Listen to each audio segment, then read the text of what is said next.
కాళేశ్వరం కాళేశ్వరం కాళేశ్వరం అసలు కాళేశ్వరం మనకి అలా ఏముంది? కాళేశ్వరాన్ని పూర్తి స్థాయిలో ఆపడానికి గల కారణం ఏంటిది? సెంట్రల్ ఇరిగేషన్ డిపార్ట్మెంట్ వాళ్ళు వచ్చి ప్రపంచంలోనే అతి పెద్ద లిఫ్ట్ ఇరిగేషన్ గా పేరు ప్రఖ్యాతి గాంచేలా చేసిపోయారు. మరి వాళ్ళే వచ్చి ఆ ఘనతని ఇచ్చిపోయినప్పుడు దాన్ని కూడా స్వీకరించలేకపోయింది ఈ కాంగ్రెస్ ప్రభుత్వం. మరి దీని వెనకాల నరేంద్ర మోడీ హస్తం కూడా ఉందా అంటే బరాబర్ నరేంద్ర మోడీ హస్తం కూడా ఉంది. కాళేశ్వరం ప్రాజెక్టు గురించి కొన్ని మాట్లాడుకునే ప్రయత్నం అయితే చేద్దాము. ఈ వీడియోని పూర్తిసారి చూడడానికి అయితే ప్రయత్నం చేయండి దయచేసి. రాష్ట్రం ఎండాలే, మోడీ రేవంత్ సర్కారు ఉద్దేశం ఇదేనా? అందుకే మేడిగడ్డ అధ్యయనం ఆలస్యమా? అధ్యయానికి ఎన్డీఎస్ఏ నిపుణులు కమిటీ రిపోర్ట్ ఇచ్చేందుకు 4 నెలల సమయం. అప్పటిదాకా మేడిగడ్డ రిపేర్లకు నో ఛాన్స్. యాసంగి చివరి తడికి నీళ్లు కష్టమే. వానలు లేట్ అయితే తాగు నీటికి తిప్పలే.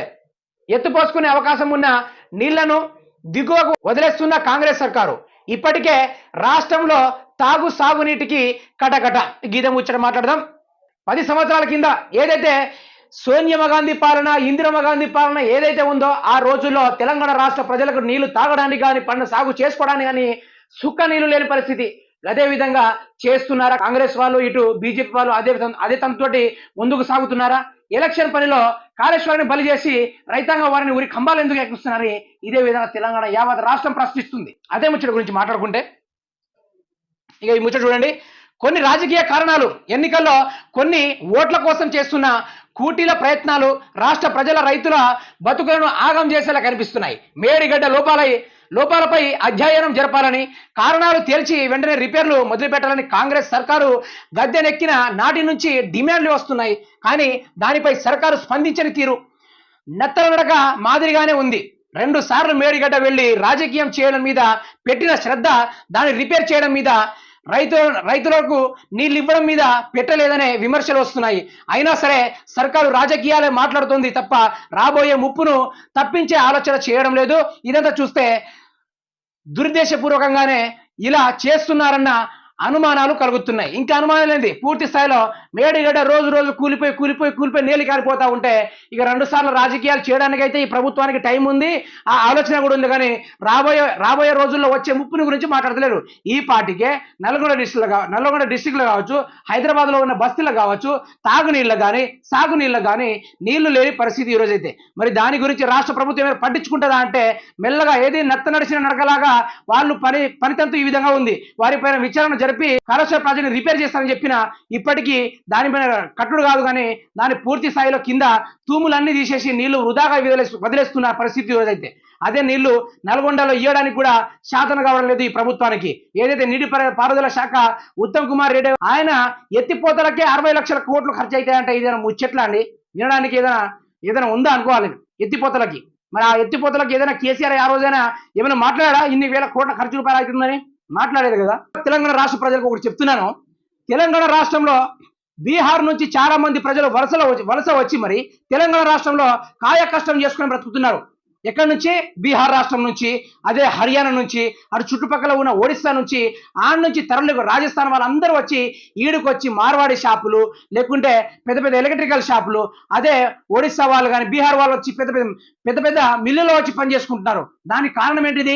ఈడ పంట పొలాలు అన్ని పుష్కలంగా పండుతున్నాయి కాబట్టి ఆడ వ్యవహారం బాగాలేకనే ఈడ వలసకు వచ్చి ఇక్కడ వాతావరణానికి అలవాటై ఇక్కడ ఇల్లు కట్టుకొని మరి పనులు చేస్తున్నారంటే తెలంగాణ యొక్క ఘనత అర్థం చేసుకోవాలి. కాళేశ్వరం ప్రాజెక్టు వల్ల 265 టీఎంసీలో వాటర్ రిలీజ్ అయింది కాబట్టి ఈ రోజు అడపదడప అన్ని పొలాలు పారాయి, సాగులోకి చాలా ఎకరాలు వచ్చాయి, బీడు భూములన్నీ పచ్చని కిరటాలతోటి తెరకెత్తుకొని ఈ రోజు ఇతర రాష్ట్ర ప్రజలకు కూడా జీవనాన్ని ఇస్తుంది. అంటే దానికి ఇటువంటి గొప్ప ప్రాజెక్టుల వల్లనే కారణం. కాబట్టి తెలంగాణ రాష్ట్ర ప్రజలకి ఇదొకటి అర్థం కావాలి. ఏమనంటే కాళేశ్వరం ప్రాజెక్టు వల్ల నష్టం జరిగింది, అది జరిగింది అంటే దానికోసం కొత్త డబ్బులు అయితే తీసుకొచ్చిండు. రైతాంగం గురించి సాబ్ సీదా చెప్తున్నా. అదే 2013లో ఈ తెలంగాణలో పుట్టినోడు ఏ ఒక్కడైనా సరే అదే 2013లో రైతు వారి యొక్క కష్టాలు చూస్తే మామూలుగా ఉండేది కాదు. తెలంగాణ రాష్ట్రంలో ఏ పేపర్ చూసినా కూడా చావు రాతలే, ఏడ చూసినా కూడా చావు రాతలే అవపడేది. ఎక్కడ చూసినా కూడా రైతాంగం యొక్క ఉరి కంబాలే అవపడేది. అటువంటి తెలంగాణ రాష్ట్రం నుంచి పచ్చగా పండించే కిరటాల దాకా వచ్చిందంటే ఇటువంటి గొప్ప ప్రాజెక్టుల వల్లనే. ఈ ప్రాజెక్టులు పూర్తి స్థాయిలో కూల్చితే ఏమవుతుంది? అడుకొని తింటారా బై లాస్ట్కి? అడుక్కొని తింటారు రైతాంగం వాళ్ళు. కొందరు వెనక ముందు తెలియక కాళేశ్వరం ప్రాజెక్టు గురించి ఏదేదో మాట్లాడుతున్నారు. తెలంగాణ రాష్ట్రంలో ఇంకా అభివృద్ధి కావాలంటే ఇటువంటి ప్రాజెక్టులు అది పూర్తి స్థాయిలో హైలైట్ అయ్యి పూర్తి స్థాయిలో ప్రతి ఒక్కరికి నీళ్ళు అందిస్తే కనుక తెలంగాణ రాష్ట్రంలో 3 సార్లు 3 పంటలు పండించుకునే అవకాశం ఉంటుంది. ఇంకా రైతే రాజు అనే నినాదాన్ని పూర్తి స్థాయిలో అది చివరి స్థాయిలో క్షేత్రాలకు చేరుకునే పరిస్థితి అయితే ఉంది. దయచేసి కాళేశ్వరం యొక్క భాగవతాలని పూర్తి స్థాయిలో బీజేపీ కాంగ్రెస్ ఇద్దరు కలిసి ఆ ప్రాజెక్ట్ని కుప్పగూల్చేసి మరో ప్రాజెక్ట్ని నిర్మించి దాని మీద వేల కోట్ల రూపాయలు సంపాదించడం చూస్తున్నారు. అది కాకటి కాదు, కాళేశ్వరం ప్రాజెక్టు దండగా అని చెప్తున్నారు. మరి అదే రేవంత్ రెడ్డి తుమ్మిడి హెట్టి కాడికి వచ్చి అక్కడ ఇంకో బ్యారేజ్ నిర్మిస్తామంటే అప్పుడు రేవంత్ రెడ్డి కరెక్ట్ అయినా? మీరే చెప్పాలి. కరెక్ట్ అయినా?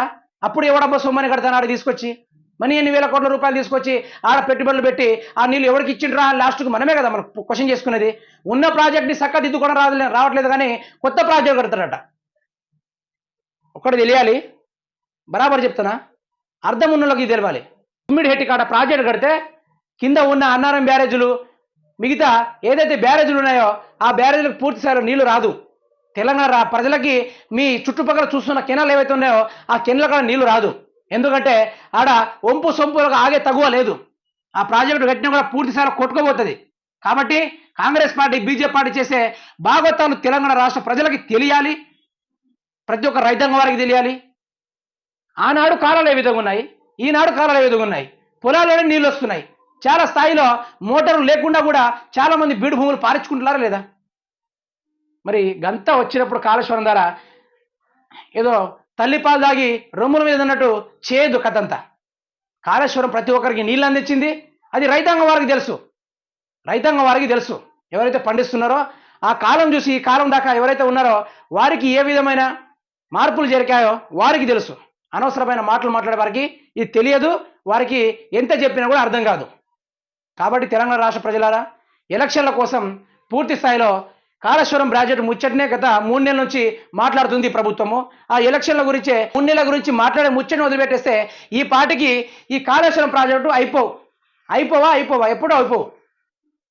యాసంగిలో నల్గొండ ప్రజలకి మెదక్ జిల్లా వారికి అదేవిధంగా ఖమ్మం జిల్లాల వారికి పూర్తి స్థాయిలో రైతాంగం వారికి నీళ్లు ఇచ్చే పరిస్థితి కూడా అయిపోయి. ఈరోజు నీళ్లు ఉన్నా కూడా నీళ్లను వృధాగా కింద వదిలేస్తున్నారు.